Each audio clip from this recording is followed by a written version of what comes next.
I heard about you. You're one of my least favorites.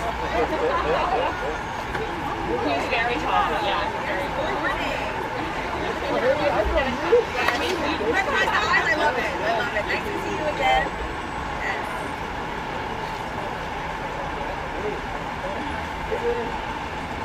That's mine. Great. Hi, my name is Claire Maxwell, and I'm the NDP candidate here in Toronto, Danforth. And I'm so honored to be here today. Thank you all for coming, and thank you so much, Jagmeet, for coming. This is so awesome. What a great day 2 to the campaign. But I'm also here because workers and families are struggling. And this is because wages have stayed stagnant, and it's harder and harder to get by. Finding good jobs with benefits is nearly impossible these days. And unfortunately, we've had 6 years of the Liberal Party who's done very little to help workers. And Justin Trudeau, he likes to talk a good talk and act like he cares, but he's done very little. And the only time change happens is when he's forced to do it, and even then, he's still saying no. But that's why the New Democrats and Jagmeet Singh are so different, so exciting, because we know that Jagmeet is going to fight for everyday people, go all the way for workers. And the truth is, if we want something different, it's time we start voting differently. So I'm so excited. I'm thrilled to be introducing our fearless, brave leader, soon to be dad, leader of the New Democrats, Jagmeet Singh. Thank you so much, Claire. Thank you. Yeah. Wow. As you can see, hold on a second here, I'm too excited. Thank you. As you can see, we're really honored to have Claire Haxel as our candidate here in Danforth, particularly because this is a riding that Jack Layton used to hold. And to have someone of this caliber really would be an amazing way to carry on that legacy. Claire, as folks might know, she's someone that works in healthcare, works in women's reproductive health, is incredible, and I'm really excited about her. Claire, thanks for that intro. And so, folks, we might give a quick set. No, it's okay. It's just some trolls. It's all good. Friends, I want to let you know what we're here today to talk about. We've seen really clearly in this pandemic that the Liberals have made a clear choice. They are clawing back the support that people need in the CRB. They are clawing back support from the GIS. And instead of focusing on the hundreds of companies that took public money and abused that system, they spent money on paying out money to shareholders, by paying out dividends. They increased their executive pays. Instead of that, he's going after workers. And so we're saying really clearly a new Democrat government would make sure that the ultra-rich are paying their fair share, and we would make sure the companies that abuse the system, that abuse the wage subsidy or other programs, are paying back their fair share. We're the only ones in this election that have the courage to say, instead of putting the burden on people, instead of putting the burden on workers, we are going to ask the ultra-rich to pay their fair share, starting with making sure companies that took public money and abused that are reimbursing that, are paying back that money that they took. Donc dans cette élection, on a un choix entre Justin Trudeau qui laisse les ultra riches d'abuser le système, qui laisse les ultra riches de prendre l'argent public et donner l'argent aux actionnaires au lieu d'investir dans les employeurs.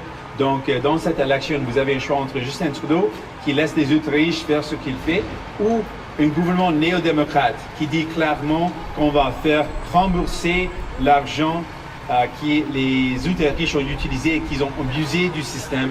On va forcer ces compagnies de rembourser cet argent et on va investir dans les gens.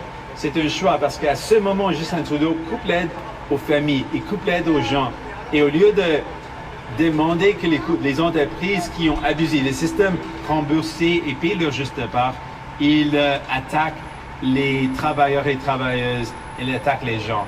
On a un choix dans cette élection. Le choix, c'est un gouvernement néo-démocrate qui se bat pour vous. So we have a choice in this election, a new Democrat government that's going to make sure any company that abused the system, that took public money and then paid out dividends to their shareholders or increased executive pay, that we're going to stop that. We're going to make sure they reimburse that and reinvest into people. That's our message today, and I want you to know that there is a real choice in this election. Thanks so much, and with that, I'm ready to take any questions you might have. Merci beaucoup, je suis prêt pour vos questions. Bonjour, merci. We'll start with questions on the ground. The first question is from Annie Bergeron-Oliver from CTV News. Hi, Mr. Mayor. Hi. So my first question to you is about the situation in Afghanistan. The Taliban have now taken over, the embassies are closed, and the airport has essentially been closed as well. I'm wondering what your message is to Afghans who have ties to Canada who are looking to get evacuated, and what would you put right now? This is really heartbreaking. I'm sure folks have seen some of the images, really heartbreaking images of Afghans that are worried about their lives, that are afraid for their lives. So this is a really dire situation, and we've got a responsibility to do everything we can to help those allies, the people that have risked their lives to support Canadians and Canadian forces. We have a responsibility to make sure that they're safe. And so this is something that I'm really deeply concerned about. And to the people in Afghanistan, or the folks that are here, Canadians that have got ties to Afghanistan, my heart breaks for the situation that you're going through right now. And seeing those horrible images, I'm deeply disturbed. And I want to know that we're going to keep on pushing to get any help possible to the people that need it. On a different subject, the NDP doesn't currently have any seats in Toronto or the GTA, and I know that's where you're spending your time today, so I'm wondering what lessons you learned from 2019 and how you're going to change your messaging this time around, what you're going to do differently to try to convince voters to vote for you this time. Well, first off, we've got some incredible candidates like Claire Haxel here, who is an incredible candidate, absolutely someone who can champion people, who can lift up people, and so I'm really excited about the quality of candidates, the people that we have representing as our New Democrat candidates. But on top of that, we've got a track record. We can show the people of Toronto and across Canada that when times were tough in this pandemic, when you were up against challenges, New Democrats were there for you. New Democrats made sure that people who were struggling because they lost their jobs had money to be able to put food on the table and pay their bills. We were the ones that doubled, served, saving and helping millions of Canadians stay in their homes and get through this tough time. We also increased the wage subsidy. So people in Toronto, many of whom who were faced with maybe losing their jobs, were able to keep their jobs because New Democrats were there for them. We saw in this pandemic that the Liberals wanted to do the minimum. They started the wage subsidy at 10%. They didn't want to bring in CERB, and when they finally did, it was only $1,000. We fought to double CERB, we fought to increase the wage subsidy, helping millions of people. And so we want to put to Canadians and put to people of Toronto, when you need help in the recovery, New Democrats are going to be there for you. We're the ones saying very clearly, it shouldn't be that the burden falls on you or your families. We want to make the ultra-rich pay their fair share, stop the free ride that Liberals and Conservatives have given them, and make sure that they are contributing fairly so that we can invest in people. That's what you get in this election, and that's what we're going to put to people.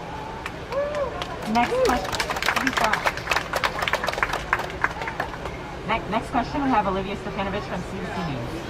Mr. Singh, I'm wondering if looking for more details about the announcement today. Specifically, how would you mandate or would you investigate whether large companies did use the wage subsidy to fund CEO bonuses? Would you mandate the CRA to investigate this? And what would you do to companies who refuse to pay back?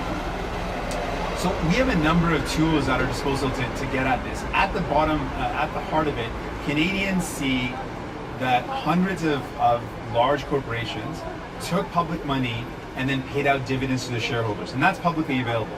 And they look at that and say, well, we struggled while workers were having a hard time. Why is it that Justin Trudeau continues to let the richest companies get away with abusing the system? It's exactly that approach that has allowed billionaires to continue to earn so much while people struggle. It's that same approach that allowed the wealthiest billionaires in Canada in this pandemic to increase their wealth by $70 billion. People look at that and are frustrated and say that's unfair. And so we can do something about it. It takes courage. It takes having the conviction to want to do something about it. So first off, we know that there are hundreds of companies. Some examples include Senecare, which is a for-profit long-term care company that took public money and then paid out massive millions of dollars in dividends. That's wrong, and we're going to go after those companies and make sure they pay back their fair share. When it comes to companies that increase their executive pay, that's something that we can also obtain with publicly traded companies. That's something that's available to be found, so we can make sure that happens. What we want to do at the end of the day is make sure people see a government that's on their side, that's actually going to make sure that the ultra-rich pay their fair share, and we can do it. You've set Labor Day as the deadline, but you'd like to see mandatory vaccinations for all federally regulated industries and vaccine passports. I'm wondering how exactly an NDP government would speed this process up, and how you would tackle vaccine hesitancy. For example, would you introduce a misinformation and disinformation campaign to tackle that? Thank you so much for the question. So with the deadline with federally regulated workers and federal workers, we know this is possible. If we put our resources towards it, we would achieve this. This is something that is crucial, and really the big concern is our kids.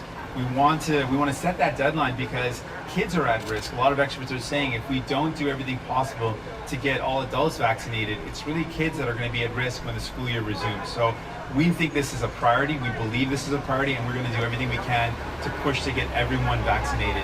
When it comes to vaccine hesitancy, you raise a really important point. There are a lot of people that want to get vaccinated and they just have some questions, or they're just concerned. And we can address those concerns with better transparency and education and letting people know the benefits. There are lots of folks that are also up against barriers because they can't get to a vaccination appointment. Maybe they don't have the internet, maybe they don't have transportation there. I know of people that couldn't get to an appointment until a friend, someone near and dear to me, who said, I can give you a ride, I can help you book your appointment, and they were happy to go and get vaccinated. So we need to make sure we're doing everything possible to get people vaccinated. It is something we can do, and it requires making it a priority. For New Democrats, this is the priority, making sure we take care of people, making sure people are safe. Prochaine question, Jean-Sébastien Coutier de Radio-Canada. Oui, Monsieur Singh, en français, j'aimerais que vous redisiez votre position là, sur le passeport vaccinal par rapport au fait que vous vouliez que les libéraux accélèrent. Peut-être un mot aussi sur chez les conservateurs. C'est pas clair non plus la position. Peut-être vous entendre là-dessus. Oui, bien sûr. Donc, pour le passeport de la vaccination, ce qu'on a dit, c'est essentiel que le gouvernement fédéral, à ce moment, livre un document qu'on peut utiliser tout de suite pour pas seulement voyager dehors du Canada, mais ici au Canada. J'étais dans les provinces atlantiques il y a une semaine et on a dû montrer la preuve qu'on a été vacciné. Et c'était un peu compliqué, c'était un peu difficile de la montrer avec des formes différentes dans chaque province. Au lieu d'avoir une situation comme ça, si le gouvernement fédéral accélère un passeport de la vaccination, on peut utiliser ces documents pour voyager au Canada, entre les provinces. Donc c'est un outil qui peut rendre la vie plus simple, plus facile pour voyager et pour montrer la preuve qu'on est vacciné. Donc c'est un outil que je pense que c'est important. Avec les autres partis, je pense souvent, on voit que Justin Trudeau donne des belles paroles, mais c'est où les actions concrètes? Il a dit que c'est important d'être vacciné, mais c'est où son engagement de vraiment accélérer la vaccination, de mettre une date, une deadline, une date où on sait que tous les travailleurs au niveau fédéral soient vaccinés. Donc pour nous, on doit pas seulement donner les belles paroles, mais on a besoin des actions concrètes. Merci. Et sur l'annonce d'aujourd'hui, combien vous pensez pouvoir aller chercher d'argent avec cette mesure? Et concrètement, comment vous allez faire? Donc, premièrement, les valeurs, c'est monsieur, madame, tout le monde, les travailleurs, ils paient le juste part. Chaque journée, ils paient le juste part. Et ils pensent, pourquoi on a un système créé par les libéraux et conservateurs qui laisse les grandes entreprises, de ne pas payer leur juste part, qui laisse les grandes entreprises d'éviter leurs responsabilités. Donc, dans ce cas, on sait qu'il y a plusieurs entreprises, grandes entreprises, qui ont reçu l'argent public, qui ont envoyé l'argent aux actionnaires. C'est quelque chose qui est public. Dans notre avis, c'est les mauvaises choses à faire et les entreprises qui ont abusé le système doivent rembourser cet argent. On sait que c'est un grand montant d'argent qu'on peut avoir pour réinvestir dans les gens. Donc c'est nos priorités, comme on a dit. On veut s'assurer que les autres riches payent leur juste part et on peut commencer avec cette mesure de s'assurer chaque entreprise qui a pris l'argent public, qui a abusé le système, doit le rembourser. Next question will be Michael Clark from Global News. Mr. Singh, I just wanted to ask you, because you said that you want to do more for the people of Afghanistan. Canada should do more. So concretely, what more would you do? Is it about trying to bring home and resettle more than the 20,000 people that the Liberals have said that they would do? Like, give us a specific example of what more, if you were Prime Minister, you would do to help the people of Afghanistan right now. First off, what's going on is it's heartbreaking to see, and I think every Canadian believes that every single ally, every single Afghani that supported Canadian forces, that put their lives at risk to support our troops, should be able to make it to Canada. Those allies and their families that are at risk right now, we need to do everything possible to ensure that anyone that put their life on the line for Canadians, these are interpreters, these are local residents that supported our troops. These are people that put their lives at risk. Every single one of them should have a path to coming to Canada, them and their families, at a minimum. And we need to be allies in supporting the relocation and providing safe refuge for those who are fleeing what is right now a really dangerous and scary situation. Just as a follow-up on vaccine passports, I wanted to ask you, because you're giving a deadline of Labor Day. How is that even possible if Parliament is dissolved and there really are limited options for you to push a government that's in caretaker mode right now? So how do you think that's even possible to suggest a deadline of Labor Day for vaccine passports and for federal workers to be vaccinated? Well, I look at this crisis and I look at what we're up against. We know that there is a serious global pandemic that has impacted the world, has impacted Canadians, and with the fourth wave that looks like it might be upon us, and kids going back to school, we can't afford not to act. We need to mobilize every resource possible to say, if we want to protect kids, one of the most important things that experts are saying is that we need to make sure all adults are vaccinated. And to do that, at the federal level, we can set some leadership. We can ensure that all federally regulated workers and federal workers directly are vaccinated by that date, by Labor Day. It's an important timeline so that we can make sure we're doing everything possible to keep kids safe. I think in a global pandemic, we need to come up with solutions. We can't look for excuses. We've got to find solutions. And in this case, there are high stakes. And in those high stakes, I'm going to call on everyone possible. I've continually said that Justin Trudeau should not have called this election in the first place. But let's do everything possible to make sure that people are vaccinated, so that we can keep people safe. That's really important. And then with the vaccine passports, that's a document that the federal government should be able to provide immediately, so that people can show easily that I am vaccinated. We know different provinces have different requirements, and it shouldn't be complicated for people to travel within Canada to try to come up with different ways to prove that they're vaccinated. Having a clear document that's provided by the federal government so that people can travel not just outside of Canada but within Canada seems to be the right thing to do and make life easier for people. Next question, we've got Don Cheadley-Hills from Canadian Press. Good morning.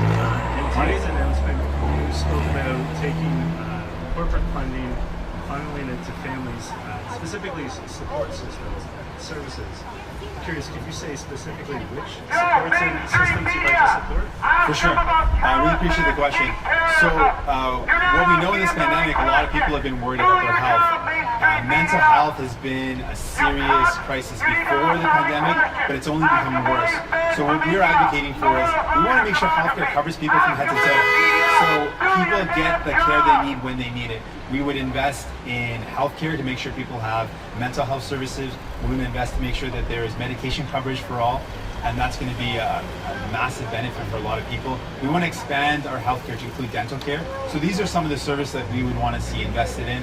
We also want to make sure we have an approach where we've seen big box stores do really well in this pandemic, but small businesses, like the businesses on the street, were struggling. And the approach has been one where it has ignored the realities of small business and really benefited big box stores. Our approach is different. We want to make sure the ultra-rich pay their fair share. These large corporations pay their fair share so we can invest in supports for small businesses, continuing things like the rental subsidy and the wage subsidy to provide small businesses specifically with the help that they need to continue. As a whole, can you estimate the dollar amount that you'd like to put toward these services? Well, what we want to do is a different approach from what we've seen from the Liberals and Conservatives, who talk about increasing help to people, but really there's two options that we've seen in the past the Liberals and Conservatives have done.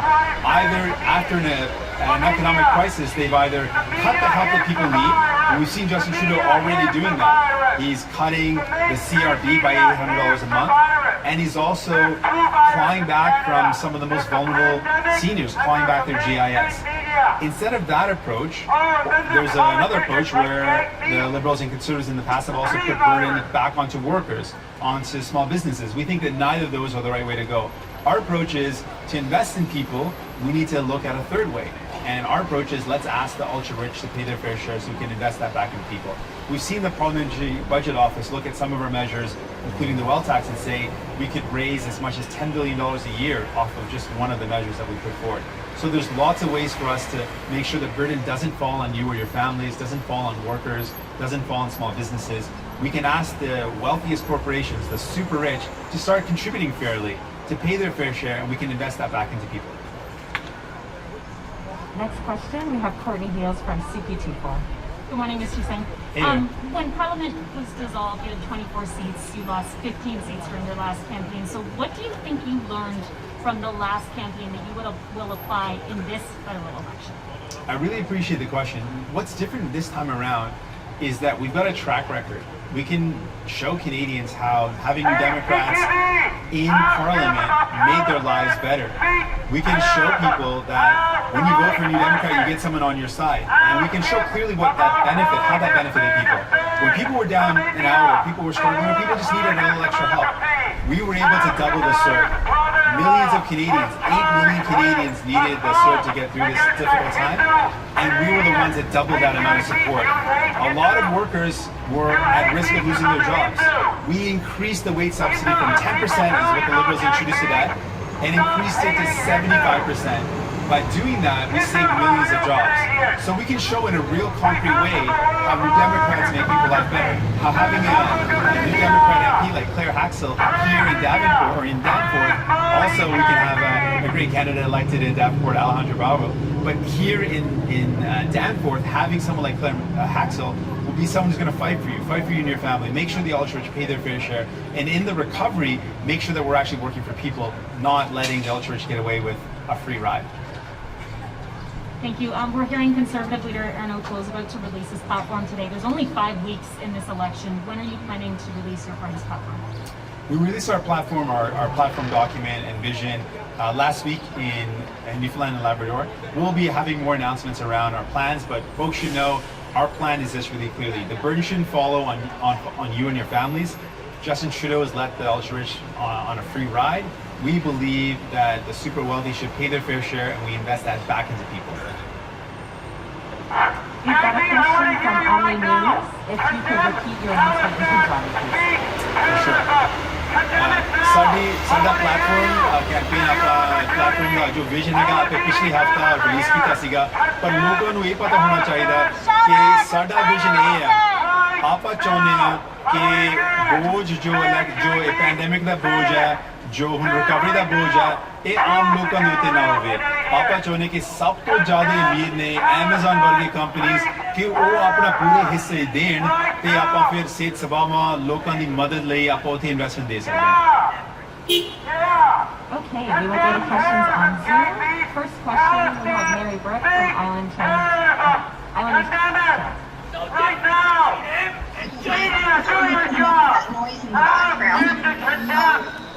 So on the clawback of the GIS, and so many seniors are having to put up with that now for several months until there's an election, House of Commons gets back together. How do you suggest seniors who have seen a significant drop in income overnight cope with that for the next few months? I really appreciate the question. It's really actually heartbreaking. The seniors that are having to deal with this clawback are amongst the most vulnerable. People that are on GIS are seniors that have some of the lowest incomes. the fact that seniors are faced with these clawbacks in a difficult time like this is horrible. We wrote a letter to Justin Trudeau before the election was called saying this should be fixed. There is no way that seniors that are struggling with poverty, seniors that are just on the margins, should be faced with having their GIS clawed back, their income supports clawed back. That was the wrong thing to do. And it's particularly wrong because we've seen large corporations take public money and not pay their share, not pay it back. So it's particularly just heinous to see something like this happen. I know it's really difficult. My heart breaks because right now we're going to continue to push to get you that help, but right now seniors are going through this struggle. That's why we want to bring a new Democrat government, and they would never let this happen in the first place.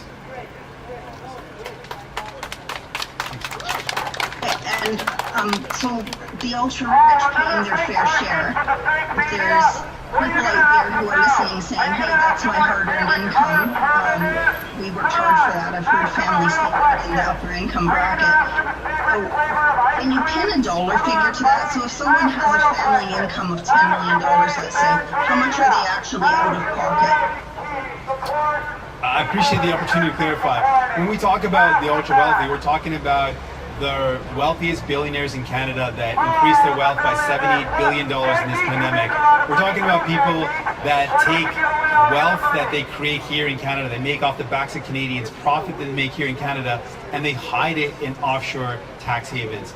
Those folks, just because they're billionaires, just because they're massively wealthy, shouldn't get to hide their wealth and shouldn't get to not pay their fair share when everyday workers pay their fair share. So what we're saying is something about fairness. It's about making sure people pay their fair share. And in terms of one of the ways it would work is our wealth tax on fortunes of over 10 million. It would be any amount over 10 million that would be taxed. Une question, on a Boris Proulx du Devoir. Bonjour, Monsieur Singh. Bonjour. Vous êtes chez vous, à la Brampton tout à l'heure. C'est là où vous étiez élu au provincial, je crois. Aux dernières élections, vous avez promis un hôpital pour la région. J'aimerais savoir si vous réitérez cette promesse-là et si vous avez des espoirs de remporter Brampton ou d'autres circonscriptions dans le Grand Toronto. Monsieur, j'ai manqué votre question à cause d'un peu de bruit. Est-ce que vous pouvez répéter votre question encore? Vraiment désolé. Je voulais savoir si vous allez répéter la promesse de construire un nouvel hôpital à Brampton et si Brampton fait partie des circonscriptions que vous voulez remporter dans le Grand Toronto, où vous allez concentrer vos efforts finalement. Merci beaucoup pour la question. Oui, on veut continuer d'offrir l'aide pour les régions comme Brampton parce que les libéraux, on prend pour acquis l'appui des gens qui habitent à Brampton depuis longtemps. Et ce qu'on a vu, c'est le fait qu'on a une région avec une grande population, avec un peu de ressources pour répondre aux besoins des citoyens. Donc, on pense qu'au niveau fédéral, on peut aider avec les investissements dans les soins de santé, on peut aider avec les investissements pour créer plus d'infrastructures comme un hôpital. Et aussi, pour nous, on veut avoir des néo-démocrates à travers le pays parce que les néo-démocrates se battent pour vous. Quand vous êtes dans un temps difficile, et quand on était dans un temps difficile, c'était les néo-démocrates qui étaient là pour vous et vos familles. Et comme on a fait ce travail pendant la pandémie, on va continuer de faire ce travail dans la relance. On va toujours prioriser les gens et s'assurer que les autres riches paient le juste part pour investir dans les gens. Merci. Et j'aimerais savoir aussi, concernant vos adversaires politiques, les conservateurs ont dit qu'ils se sont rapprochés des syndicats, ont fait des promesses qu'on pourrait qualifier de syndicalistes. Il y a certains syndicalistes qui se sont présentés chez les libéraux également. Qu'est-ce que vous promettez finalement pour les travailleurs en général, là, qui sont très nombreux dans la région du Grand Toronto? C'est une question importante. Au lieu des belles paroles de Justin Trudeau ou le vrai visage d'Aaron O'Toole, qui est un conservateur qui était dans le cabinet, qui a coupé les appuis pour les gens, qui a coupé les protections pour les travailleurs et travailleuses. Nous sommes vraiment un parti fondé par les travailleurs et travailleuses. Donc on veut s'assurer qu'on a un salaire minimum de $20 au niveau fédéral. On veut s'assurer qu'on a des protections pour les travailleurs et travailleuses. On veut augmenter nos soins de santé pour inclure l'assurance médicaments et aussi les soins dentaires et les soins de santé mentale. Donc, on veut s'assurer que tous les travailleurs ils ont accès aux services nécessaires, aux protections nécessaires pour vivre une bonne vie. Et c'est toujours nos priorités. On est là pour vous et vos familles, les travailleurs et les travailleuses. Cela conclut notre conférence de presse. Merci. That concludes our press conference. Thank you. Merci beaucoup. Thank you so much. Thanks for your patience. Thanks everybody. You're all amazing. Thanks everybody for being here. Appreciate it. It's all good. We'll get some trolls here and there. It's all good.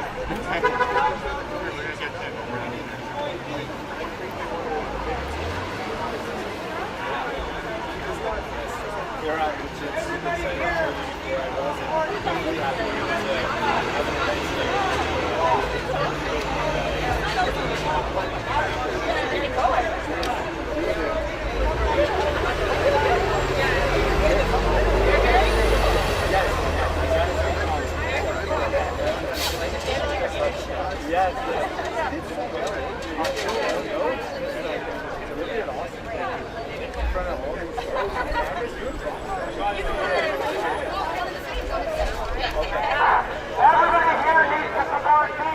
I got about this guy.